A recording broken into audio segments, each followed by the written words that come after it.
It's the radio guy, Mike Prince. Welcome to another Sunday Night Live edition here at the Open Mic Broadcast Network. Special guest lined up for this evening. We'll hear from Associate Commissioner of the Southwestern Athletic Conference, Dr. Jason Cable. We'll also hear from the head baseball coach and the baseball liaison of the Southwestern Athletic Conference, none other than head coach of the University of Arkansas Pine Bluff Golden Lions, Carlos James. A lot to discuss, a lot of excitement over the weekend. The Alabama State Hornets winning the 2021 edition of the Southwestern Athletic Conference softball tournament. Fantastic football game this evening between Sam Houston and South Dakota. We'll discuss a little bit of that and a whole lot more on this evening's episode. But without any further delay, we might as well go ahead and get right into tonight's episode. Hopefully, all is well wherever you may be joining in with us on this evening. What a game for the FCS football championship between Sam Houston and South Dakota. Sam Houston victorious 23-21 in what was a very, very entertaining game from beginning to end. A lot of action, a lot of rain taking place in Frisco, Texas, but nonetheless, very good. And during the course of that game, it prompted me to do a poll question on my Twitter account at the Mike Prince Show. And it had me asking the question, which platform would give your championship game more exposure, ABC or ESPN? And so far, ABC is pitching a shutout. You have time to cast your vote. We'll discuss that in more detail on the Monday morning edition of the Mike Prince Show, which comes to you right here at the Open Mic Broadcast Network. Monday through Friday, 10 a.m. Central Standard Time is our desired release time. Sometimes we come a little earlier. Sometimes we come a little late. But one thing that we try to do for the most part is be consistent and come with that each and every day. Alabama State does it from the diamond side of things on the softball world from the Southwestern Athletic Conference. They will await their selection later on this evening. We'll have an update on that by way of Twitter and also try and touch bases with that on tomorrow morning's episode as well. But man, did they take care of business. The tournament was close from start to finish with maybe an asterisk by the finish. Probably to it. The most largest margin of victory was that of the championship game, 8-1, Alabama State over Alcorn. But you have to acknowledge what Alcorn and Southern, for that matter, did. 2 4 seeds pushing it to the limit and were able to make it deep into the tournament, eliminating the top seeds, some heavy favorites in the likes of Jackson State, Texas Southern, and Prairie View to be in the final stretch run. But that's why you play the games, and that's what it's all about. And speaking of playing the games and what it's all about, we're going to get ready for our first guest on the Brazos Valley Schools Credit Union Hotline, and that is none other than Associate Commissioner Dr. Jason Cable. And we're going to talk some things, go over some things that have been going on in the world of the Southwestern Athletic Conference. So we're going to take a break right now.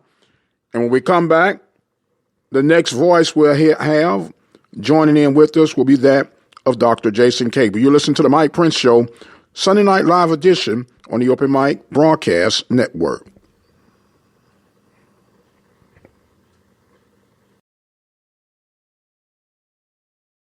Paint and Auto Body Shop, located in Waller, Texas, is ready to restore the beauty of your automobile. Whether it's a small dent or a major accident, if your vehicle needs auto body repair, check out Reflections Paint and Body Shop. All repairs are completed by highly skilled and trained professionals. They are located at 2910 Waller Street in Waller, Texas. And just in case you can't get it into them, they provide towing services. Call them today, 936-931-5780. That number again, 936-931-5780. Brazos Valley Schools Credit Union has 13 different locations to better serve you. Locations in Rosenberg, Missouri City, Katy, College Station, Bryan, Brenham, and Waller, Texas. For more information, you can contact them on their toll-free number, 855-391-2149. Or you can send an email to information@bvscu.org. Let's face it, from time to time, we'll have a need for an attorney, whether it's the case of a DUI, DWI, or any other circumstances that would find you on the other side of the law. Attorney Lee Van Richardson, located at 1047 Austin Street, is the one to call. Attorney Lee Van Richardson and his staff are equipped to help you get through your legal battles. Attorney Lee Van Richardson, 979-826-8008 in Hempstead, Texas. This broadcast has been made possible by the support of the Prairie View Athletic Club. The Prairie View Athletic Club is a proud supporter of Prairie View A&M University athletics. For more information on becoming a member of the Prairie View Athletic Club, send your email to pvathletic.club@gmail.com. That email address again is pvathletic.club@gmail.com. Prairie View Athletic Club, a proud supporter of Prairie View A&M University athletics. Have sports, will travel. The Open Mic Broadcast Network serving student athletes from Little League, high school, and collegiate coverage right here on the Open Mic Broadcast Network. From coast to coast, from dusk till dawn. You can catch all student athletic action right here at the Open Mic Broadcast Network, the station designed with you in mind. Serving the community through faith and athletics, the Open Mic Broadcast Network, the voice of student athletics.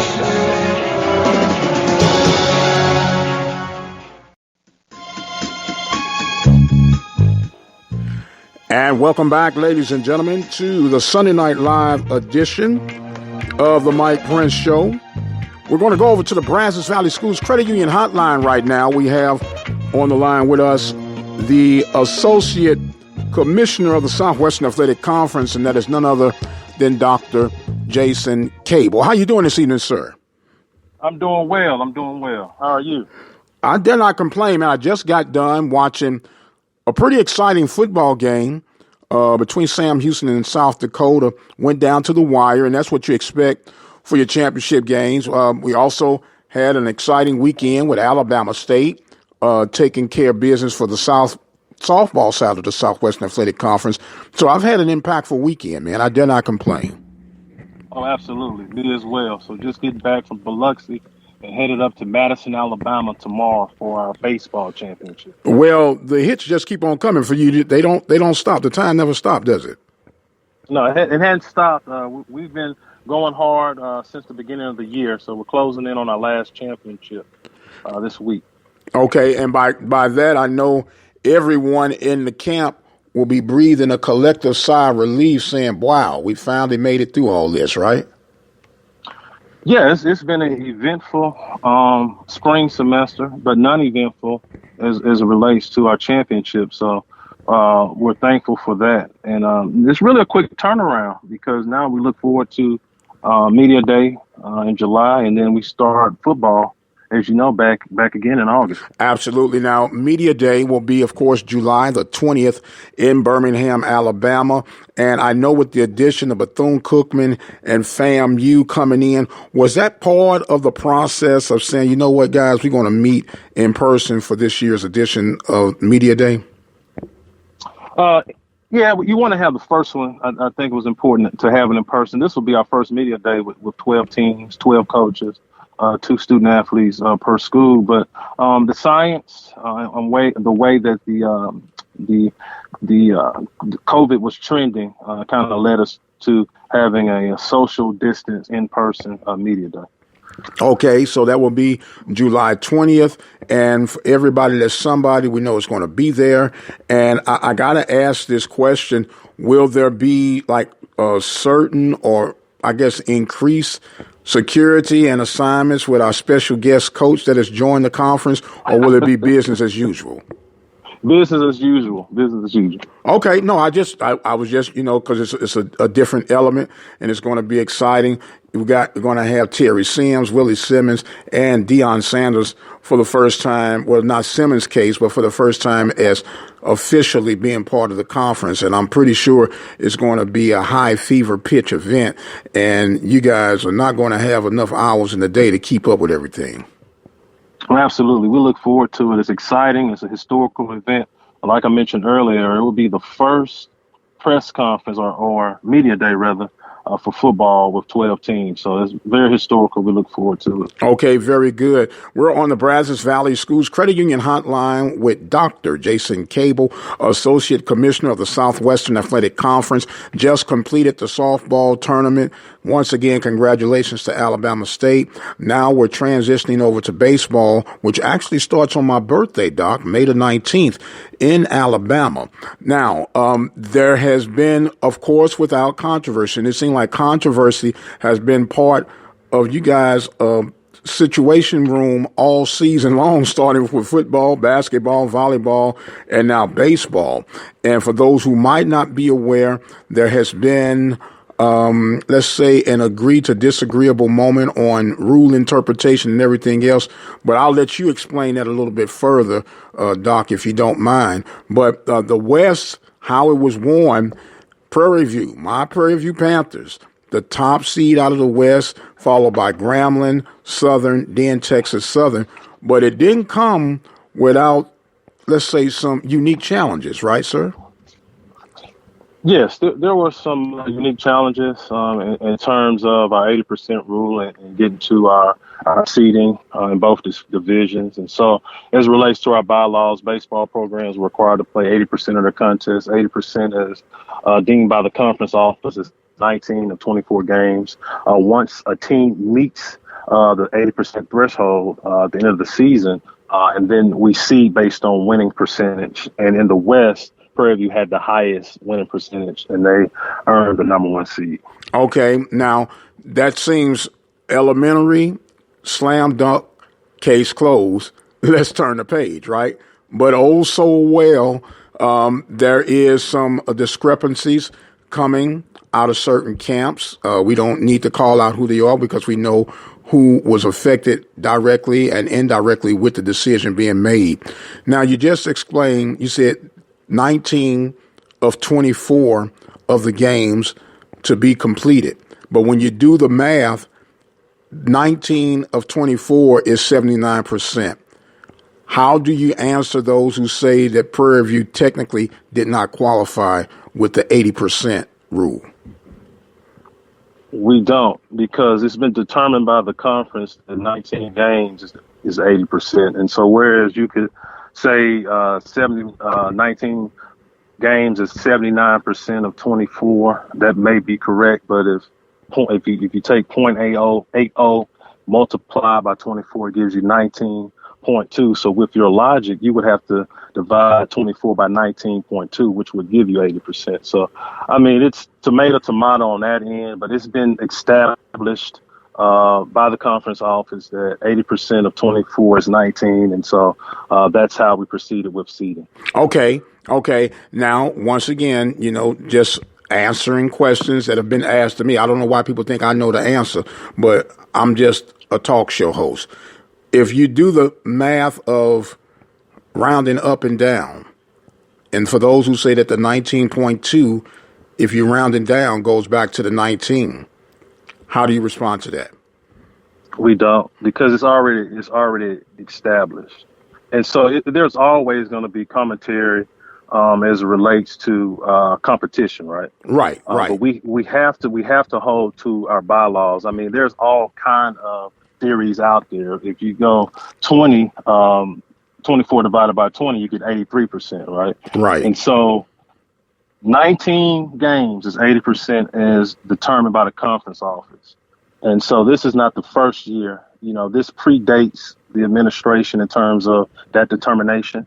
We want to make sure that we're consistent and that we follow our bylaws as presented by the conference office and as interpreted by the conference office. Okay. So with all that being said, the tournament is set, the seeds are set, and as they would say, let the games begin. Now, I don't envy the position that you guys are in because, as we stated, going back to basketball, you guys have had to make tough decision after tough decisions after tough decisions.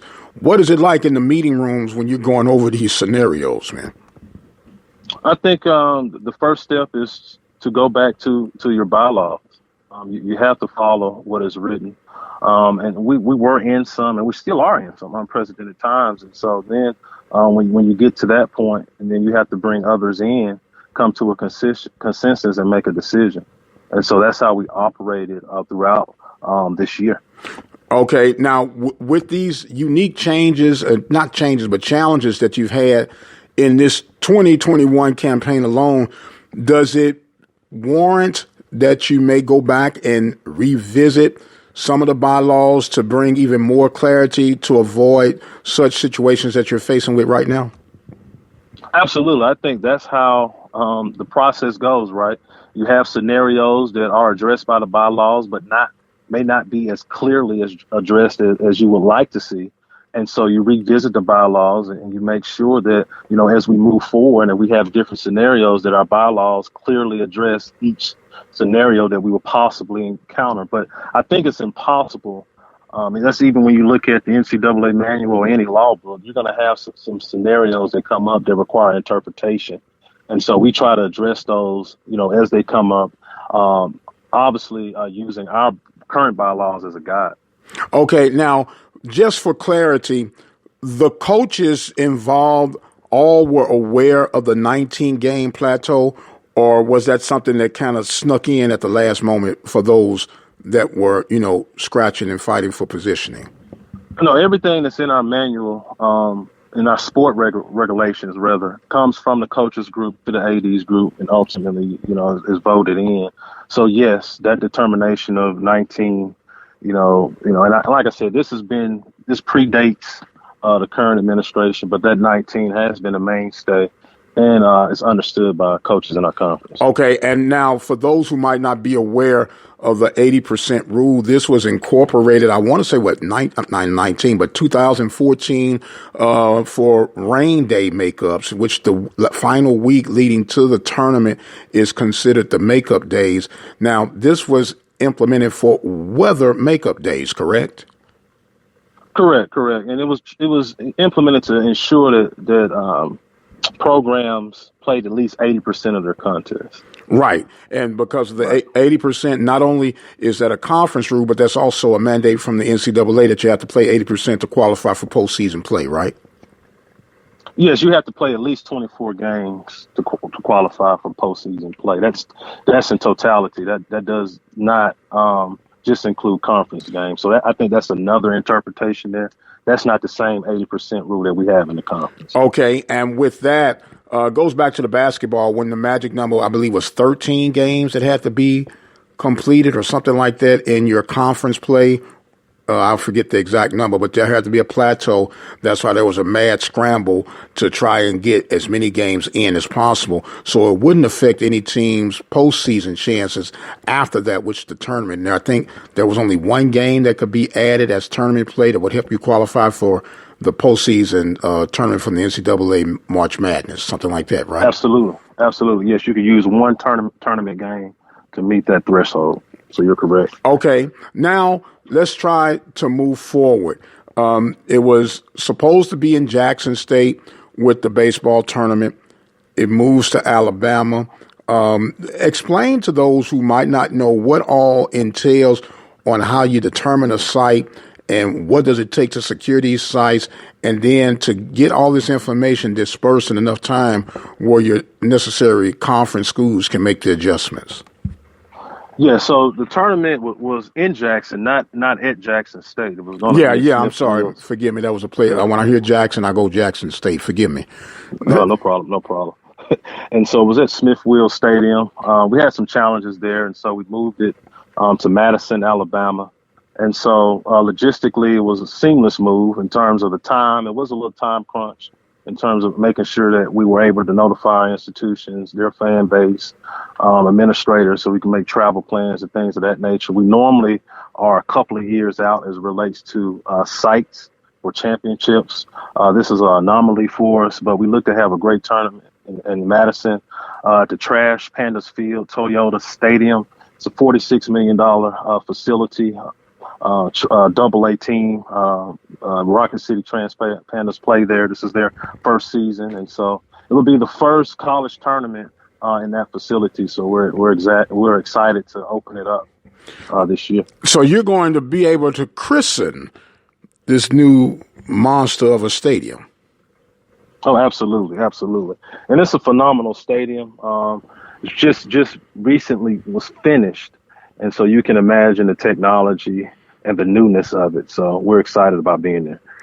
Okay, we're on the Brazos Valley Schools Credit Union Hotline with Dr. Jason Cable, Associate Commissioner for the Southwestern Athletic Conference. Now, Dr. Jason, I am going to scratch my pet peeve right now. I'm a baseball guy, and I love how the softball tournament is set up, and the structure of the tournament from the softball side of things. They're coming out of that losers bracket. The loser has to beat the winner twice in order to be declared champion because of the double elimination process. Not necessarily the same process on the baseball side of things. And I understand from times past that it was brought up that because of the TV exposure through ESPN, it was determined that they would make it one game. Now, I understand that for TV purposes, but when we go back to the very reason why we say we do these things, for the spirit of competition and for the student-athlete experience. As a former student-athlete yourself, would you feel that the experience was an epic experience if you came through the winner's bracket undefeated, and because you lose one time to a guy coming out the loser's bracket, they're declared the champion? Well, I think that's a double-edged sword, right? I mean, yes and no. I mean, you have to win the game, and that's the spirit of competition. There are several tournaments across the nation. Some are double elimination, single elimination, double elimination, single elimination, right? So as you move in the tournament, you go from double elimination to single elimination. Our tournament is similar to some other Division I conferences. And that doesn't necessarily mean, I'm not saying that to say that we do what everyone else does, but what I am saying is it's not an anomaly, right? And so you can look at it both ways. You can say I'm coming out the losers bracket, I'm coming out the winners bracket, whether I don't have a loss and then I lose one time and I don't win a championship and the team that beat me had a loss. Or you can look at it as it's the championship game, winner takes all. And so. Yeah, I understand that. And that is, I guess, the case in football and in basketball because of the structure of how games are played. Now, and now this is we're just conversating. I don't want you to think I'm attacking you or nothing. Wouldn't it make sense instead of having double elimination, just have single elimination all the way through and the last two teams standing, you play your one game and be done with it? I don't disagree. I mean, that's a format, that definitely can be looked at. And once again, those decisions or those recommendations actually comes from our coaches group. And then it's moved through our ADs and SWAs. And so this format was voted in. And so this is the format that we have right now. Are we open to change? Yes, it would just have to go through our process. Okay, understood, and that's fair enough. Now, I couldn't help but notice during the SWAC softball tournament, some strong numbers early in the morning and late in the evening with the viewership, at least from when I was able to view them. Were you guys pleased with those numbers? And with the numbers that you have and with some proper marketing, had you thought about even possibly bringing your baseball games to the SWAC Digital Network? That way you could play the double eliminations without having interference with TV contracts or program slots. Absolutely. We were very excited about our viewership. The softball tournament was exciting. All of the games were close. The championship game, was not as close, but if he was there, it was just a couple of innings that, Alabama State kind of exploded. And so, yeah, we think that we have a product that's exciting that people will want to see. And we're evaluating all ways to get it out there and make it more accessible. Okay. Well, I know this has been a marathon and a sprint all combined with what you guys had to pile on, especially with the spring double load, if you would. And you'll have about 60 days to breathe and things will start trying to get back to at least some sense of normalcy. What have you guys learned and gained throughout this unique time that you just experienced? I think to be nimble, to be flexible, and you always have to kind of lean on what you have and right. I know I keep saying that over and over again as a basis. Some things are up for interpretation, but as we went through this year, things changed drastically, and so we had to change with the times and make sure that we kept a level of fairness and equity across the conference. So we think that we did that. As you stated earlier, there will be some commentary otherwise. But largely, we think that we did what was best for the conference, and moving through this pandemic, we look to get even stronger and better. Well, my friend, that's for a person like me in the business that I do, it's called job security. You know what I mean? Because it's going to always be something to discuss and talk about. And I do thank you for coming on board with us on this evening. We're coming to the end of our segment right now, but are there any closing thoughts and comments that you would like to share with us today?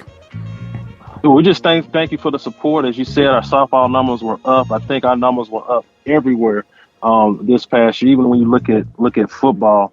And so as we close out this year, we look for exciting fall and just can't wait to get to the fall season and just welcome FAMU and Bethune in. And, I'm ready, and I hope our fans, I know they're ready for somewhat of normalcy as we move forward. And so the SWAC is trending up. We're just happy to have our fans on board with us as we look forward to reaching another level. Well, my friend, I thank you for making yourself available with us on our Brazos Valley Schools Credit Union hotline tonight, and we'll definitely be keeping in contact. And thank you for your availability with us on this evening, sir.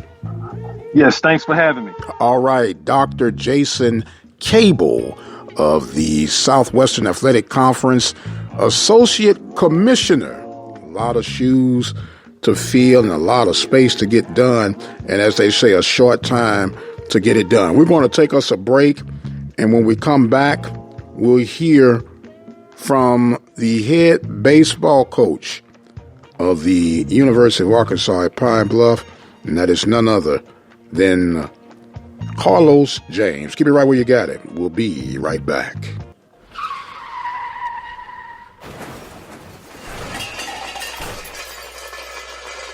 Reflections Paint and Auto Body Shop, located in Waller, Texas, is ready to restore the beauty of your automobile. Whether it's a small dent or a major accident, if your vehicle needs auto body repair, check out Reflections Paint and Body Shop. All repairs are completed by highly skilled and trained professionals. They are located at 2910 Waller Street in Waller, Texas. And just in case you can't get it in to them, they provide towing services. Call them today, 936-931-5780. That number again, 936-931-5780. Brazos Valley Schools Credit Union has 13 different locations to better serve you. Locations in Rosenberg, Missouri City, Katy, College Station, Bryan, Brenham, and Waller, Texas. For more information, you can contact them on their toll-free number, 855-391-2149. Or you can send an email to information@bvscu.org. Let's face it, from time to time, we'll have a need for an attorney, whether it's the case of a DUI, DWI, or any other circumstances that would find you on the other side of the law. Attorney Lee Van Richardson, located at 1047 Austin Street, is the one to call. Attorney Lee Van Richardson and his staff are equipped to help you get through your legal battles. Attorney Lee Van Richardson, 979-826-8008 in Hempstead, Texas. This broadcast is being made possible by the support of the Prairie View Athletic Club. The Prairie View Athletic Club is a proud supporter of Prairie View A&M University athletics. For more information on becoming a member of the Prairie View Athletic Club, send your email to pvathletic.club@gmail.com. That email address again is pvathletic.club@gmail.com. Prairie View Athletic Club, a proud supporter of Prairie View A&M University athletics. Have sports, will travel. The Open Mic Broadcast Network serving student athletes from Little League, high school, and collegiate coverage right here on the Open Mic Broadcast Network. From coast to coast, from dusk till dawn. You can catch all student athletic action right here at the Open Mic Broadcast Network, the station designed with you in mind. Serving the community through faith and athletics, the Open Mic Broadcast Network, the voice of student athletics.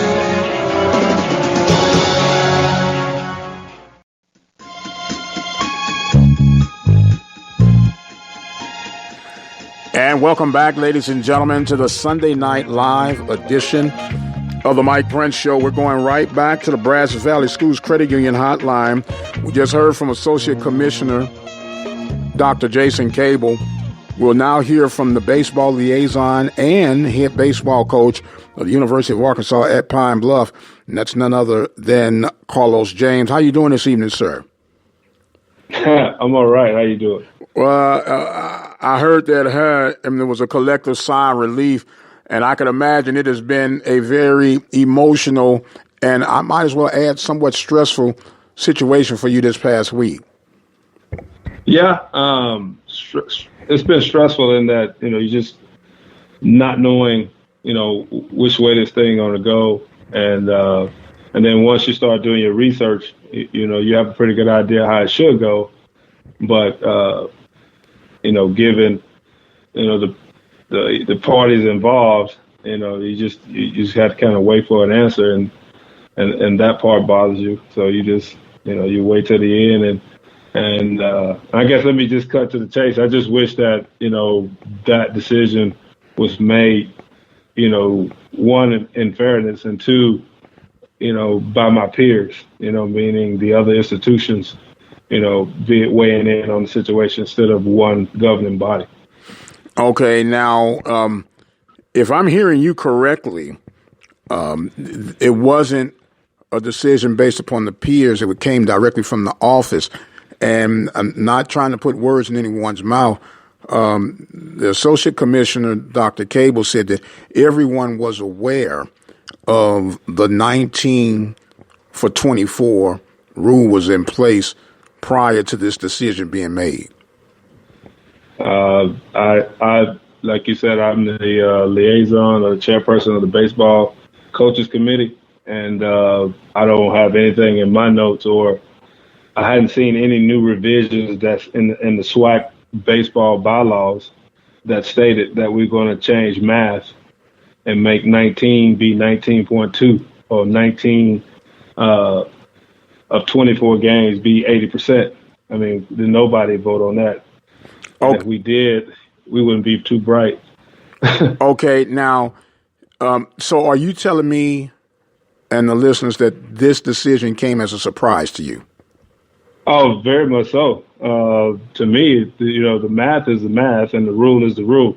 You institute rules and you put them into your bylaws for a reason, and they're in black and white, and they are to be interpreted as so.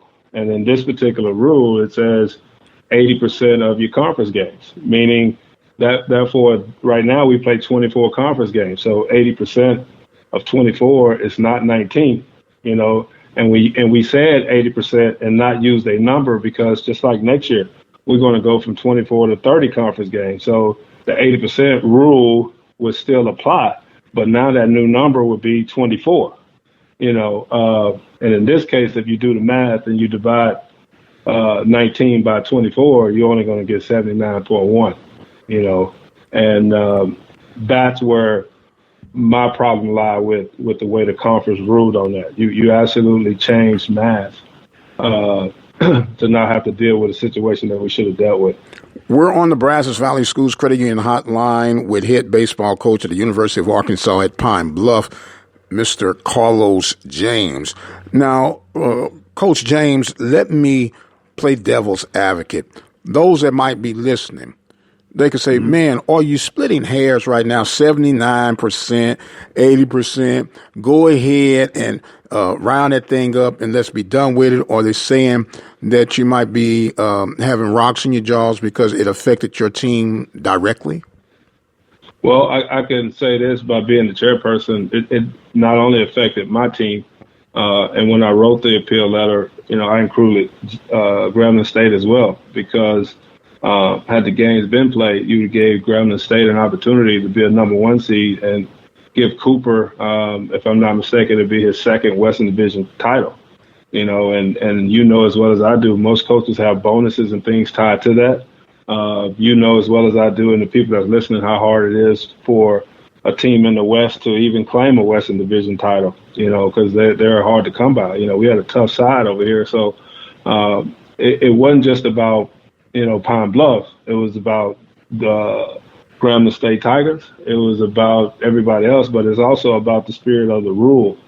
And that's the reason why we have rules. And that's the reason why, in my opinion, you hire a governing body like the SWAC to oversee those rules. But, they're not the end all be all of the rules. I think, everybody should have, came together and talked about that, because we didn't specify a number in there. So that's where I stand on that. I just proved the rule, whether it's for Pine Bluff or Southern, it don't matter. But I know I can tell you this, I was on the other side of that rule in 2017, like I tried to explain to them in the appeal letter as well, where we all finished the season 80% of our games played.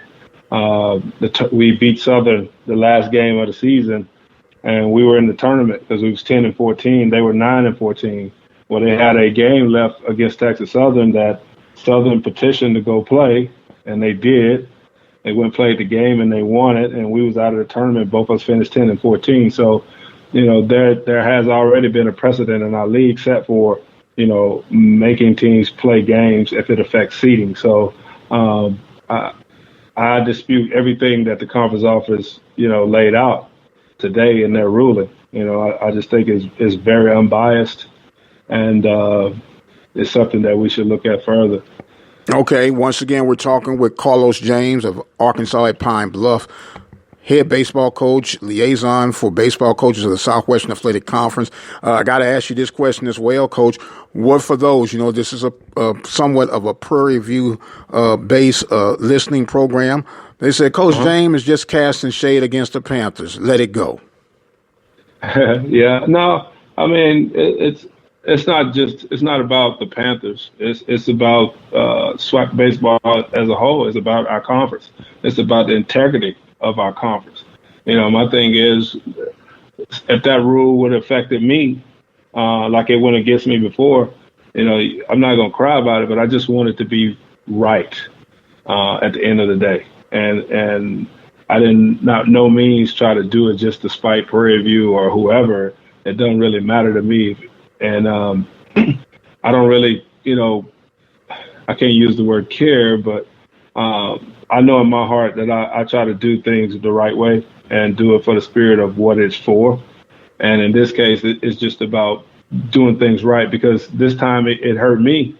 Next time it gonna get somebody else, and I just want to make sure that we have things in place that when we do make judgments or we do interpret rules, that we all have a say in it, especially if we got somebody trying to interpret a rule that we put in, so that's all. Okay. So I guess the bottom line question is, where do we go from here? What do we learn from this situation, this scenario, that we can do everything we can to help prevent it? Not that we have the answers for everything that lies in the future, but from this experience, how do we prevent this from happening again? I just think one thing we need to do is put a appeals committee together, and that committee got to be able to, for those particular sports that it involved, it'd be different committees, but some other way that the conference can bounce ideas before they cast rulings down, at least check with the people that's the rules are made for, or the people that made the rules, and then I think you could have got a better outcome, or you could have got, you're going to have a better opportunity of coming down with the right outcome and not somebody feeling slighted. Even if it went our way and the rule was right, then Texas Southern would have been affected, and so would Prairie View. So somebody's going to always be on the other side of it. All I want to do is set something in place to make sure that we're right. Okay. Now, let's go back to the hypothetical chamber. Prairie View was down 5 games, 2 against Pine Bluff, 3 against Grambling State. Hypothetically, you would have had to beat Prairie View twice in order to get this cycle moving, if you would. If that were the case, you then would have eliminated Texas Southern because of your head-to-head competition, winning 5 out of the 6 games over Texas Southern, right? Correct. Okay, and after that, Prairie View, which would have had 3 games remaining with Grambling State, and although it was a 3-game series, it wouldn't have been necessary to play the entire 3 games. They could have played a 1-game, winner takes all, to determine who would be 1 or 2. And then it could have dynamically changed the standings of the entire western side of the division. Am I right with the breakdown of that? You're almost spot on. Okay, where am I off just slightly? Because since you say almost. Well, you had when the season ended, you had a 12-7 Prairie View. You had a 12-9 Grambling, and we were 8, not 8. We finished 8-14. So if we played Prairie View and won the 2 games, we finished 10-14, which would eliminate Texas Southern, which would have left 3 games left for Prairie View and Grambling, and they would have to play at least the best 2 out of 3, because both of them would have entered that game 12-9. By us winning the 2 games against Prairie View, which was 12-7, they'd have been 12-9. So they'd have just played the best 2 out of 3, and the winner would have been the number 1 seed. The other team would have been the 2, and we would have been the 4. So it would have been pretty simple to just play the games like we've been doing in the past. Okay. Now, in all fairness, COVID is amongst us. It was not amongst us when the rules were first incorporated. Do you think that has any bearing on why we have what we have right now? No, because if you don't use it for COVID, just say, okay, it wasn't a rain out because the rule says rain out, and you don't use it for COVID, then you don't play the games and they are supposedly postponed or canceled. Then therefore, if you go by the 80% of 24, that means Prairie View don't get in the tournament because they're ineligible. Okay. And if so, you say COVID had nothing to do with that. It was just a matter of how one decide to interpret the rule, one versus the other. Correct. Correct. Okay. Well, I know this is a tough hill for you to climb, but No, it's not. To be honest with you, it's not really a tough hill for me to climb. It's tough for my kids. When you play a young group of kids that's been played all year, they struggle. Then toward the end, they have success, and they had to go do one of the unthinkable things for a young team this year: go down to Grambling, which was in first place at the time, and they had to sweep to give themselves a chance. And those kids went down there and they swept Grambling, which was the number one team, giving Prairie View the lead.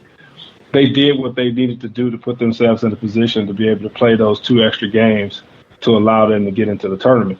That's what I'm upset about. As far as I'm concerned, I'm a coach. This starts over again for me tomorrow. Once I get my players, in their meetings and get them out of here, it starts right back over for me. But for some of those kids, their career is over. And we always talking about student athlete welfare and doing what's right for the kids. Well, do that. That's all I'm asking. I don't care where the kid's from. If he's a kid from Jackson State, from Grambling, Prairie View, or Mississippi Valley, it don't matter. Just do it right. And then you'll have probably more buy-in from our alumni student athletes than we do. Because for me, and that's just how I feel since I've been at UAPB, it always seems like a lot of the rules are bent for the blue bloods of the conference. And that's one of the things that I want to see change. I want it to be fair across the board, no matter who it is. Okay, now when you identify the blue bloods of the conference, do you care to name who you consider the blue bloods of the conference? For me, I can't speak for nobody else. I just think everybody is except for UAPB. I mean, look what happened to our volleyball team this year. They had a COVID thing come up the day before the championship game in volleyball, and the volleyball regionals or the selection show it was like 2 weeks later, and they could have postponed it and still played the game. But however, they awarded Jackson State the volleyball championships. How fair is that? And then you got your football championships where the top team's supposed to host. Got to a situation with both teams undefeated. But however, we didn't miss any games, Pine Bluff, due to COVID, but Alabama A&M did. But then now you go play at a neutral site at Jackson State. For me, and then I can only speak for myself. I'm not speaking for my school, but for me, that's a little odd to me. I don't think that would happen if one of the other schools were in that situation with a bigger name. Okay, so I'm hearing the legendary comedian Rodney Dangerfield echoing a lack of respect, if I'm interpreting you correctly. Yeah, that's how I felt. I felt that way since I've been in this league. When I started in 2010 and 11, and if anybody remembers out there, I was kind of brash and harsh when I came into the league, and it was because of that. It's because every time there is a ruling, it always went against UAPB. When I was involved. And that same thing to me has continued. So what I tried to do when I first got in the league is just beat everybody. And now this ruling right here has pretty much turned me back into where I used to be. Like, hey, just don't get yourself in this situation again. Okay. And this is a good lesson for my players too, being a young team, is they're going to know, hey, from this point on, you can't put yourself in a position for anybody to make a ruling on your fate.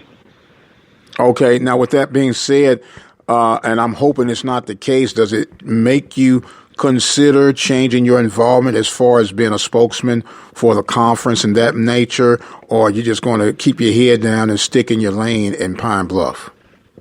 Well, I thought about that, and it's kind of hard to go back and forth, but I think that at the end of the day, when I'm going to give myself a couple of weeks to think about it, and then just kind of see from there. I think I should, but I just don't know. I just don't know if it's going to be fruitful to continue to do it. Okay, now with one that's listening, and including myself, could you say that right now it's kind of an emotional statement being made because the way things have panned out, let's say against you in this case, and after a week or two of relaxing and getting your head collected, to keep moving forward? Because let's be honest, you've been able to do some things and clarify some things in that role, and not saying that there are no other coaches available or capable of doing that, but would it be worth throwing all that out the window? Yeah, I would go with what you said. I think it's an emotional time right now when I think about it, and I just had to give myself some time before I make a decision like that. Because sometimes I think if I stayed, I could be the voice of change. Where this situation don't happen to somebody else down the road, we can put some things in place to help. So I'll just take a look at it. It just depends on the conversations we have going forward with leadership in the SWAC office. I do understand, my friend, but from one leader to another, let me try to shed a little bit of light. I know it stings like mad right now, and from one who's had to go through ups, downs, ebbs, and flows, you say, you know what, I'm going to throw it all in and y'all can have it.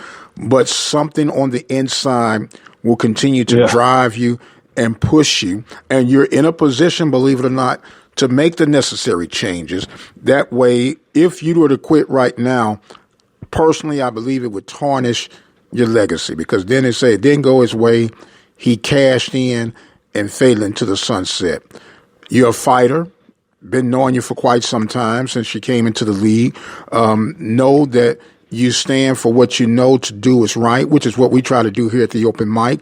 Sometimes it's not favorable. Sometimes you're accused of being called a bully. Sometimes you're accused of being called messy.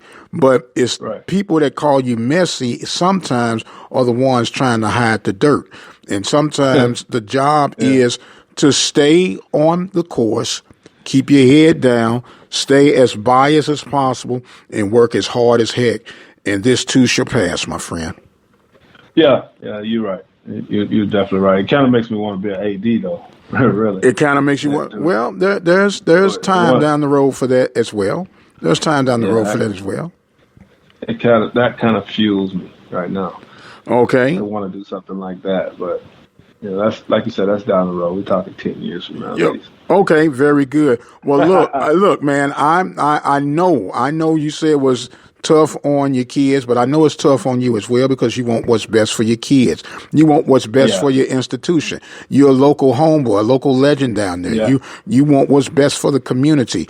And like I say, a tough time reveal tough people, and tough people always last. So we will continue to monitor the entire situation. The stage is set. The tournament will start this Wednesday, May 19th, from Alabama. Now, I have to ask you this question. Will you be in attendance of the tournament?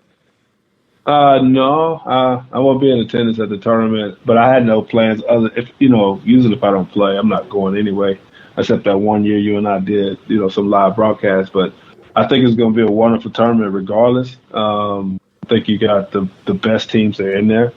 It's splitting hairs at the end, but I think you're still going to have the best 8 teams. You have in Jackson State that's having a tremendous season. I mean, they went 24-0. That's hard to do in any league. But I still, playing in the West, I'm a little bit biased. I think Grambling State's really good. I think Prairie View is really, really good. And then Southern has that championship pedigree. And then you can't forget about my guy, Mike Robb, over at Texas Southern. They seem to always put it together during tournament time. So I think it's going to be a wonderful tournament. I know some people at Jackson are going to be mad, but I just don't think they're going to get out of there with the championship this year. I really don't. I think it's going to be a West school. Going to surprise some people. Okay. I really do. Okay. I well, really look, you set yourself up for this one, my man. Without predicting a winner, who do you see playing? Oh, you can. In the championship game? Yeah. Who do you see in the championship game, and who do you see winning? I'm gonna tell you how straight up above board I am. I think Prairie View and Jackson are playing the championship game. Okay. And if I'm hearing you correctly.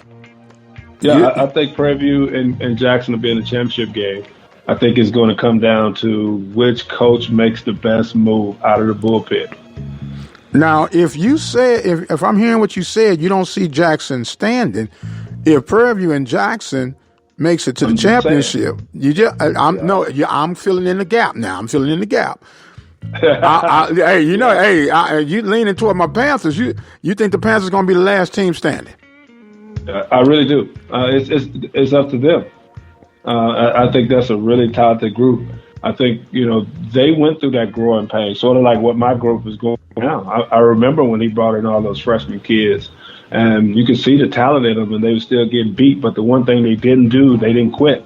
And they kept fighting, and they kept fighting. And then you had the COVID year last year, which gave them an extra year to mature. And look at them now. They're ready to go. And Jackson has that same type team.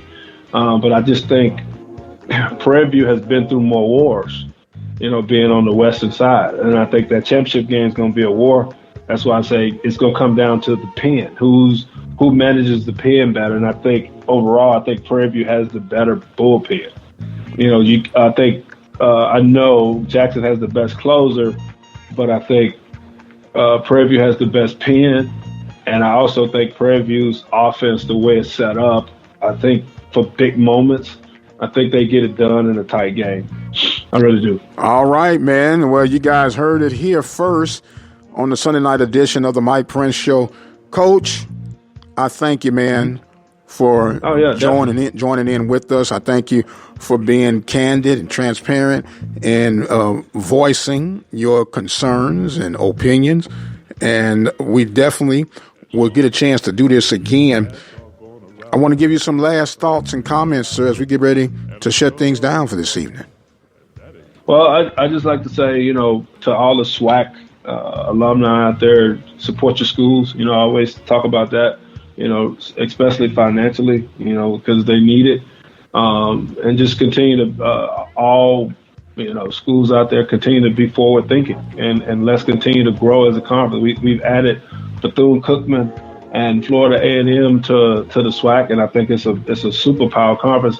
And I don't want us to be known as the best black conference. I just want to be known as one of the better conferences in the country, because I think we can do that as a SWAC. I think we can pass the Southland and some of those and get to that level of the Sun Belt as a conference and do very well. So I'm calling all the SWAC people. Let's get our stuff together. And we with each other till we fight against somebody else, but we're gonna build up our brand the way it should be. Thank you very much, my man. And we're going to talk about that as we get to the conclusion of this Southwestern Athletic Conference tournament beginning May 19th. He is Carlos James of the University of Arkansas at Pine Bluff. That is going to bring us to the end of tonight's episode. We want to thank both of our guests, Dr. Jason Cable and, of course, Carlos James of the Golden Lions of the University of Arkansas Pine Bluff.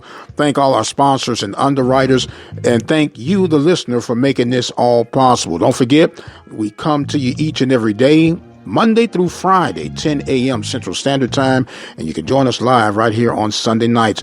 I am the radio guy, Dr. Mike Prince, and until the next time, you guys be blessed, and we'll see you on the other side.